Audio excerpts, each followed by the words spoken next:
Buti pa ang gasolina nagmamahal. Tayo kaya magmamahal din ba? Ilang araw na lang papasok na tayo sa pinakabanal na linggo sa buong taon.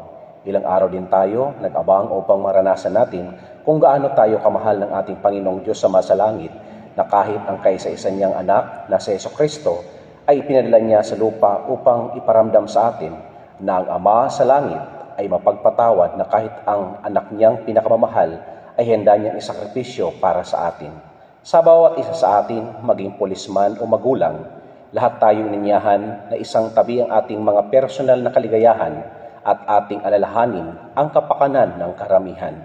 Tayo kaya, handa ba tayong magsakripisyo para sa salitang pagmamahal? Handa din ba tayo na sa pagdating ng ating Panginoon na sinasabi sa Ebanghelyo ni San Mateo chapter 24 verse 42 na maging mapagmatsyag dahil di natin alam ang pagdating ng Panginoon? Manalangin tayo.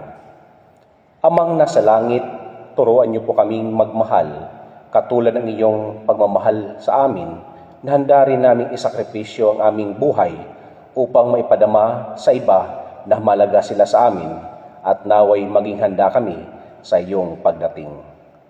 Amen.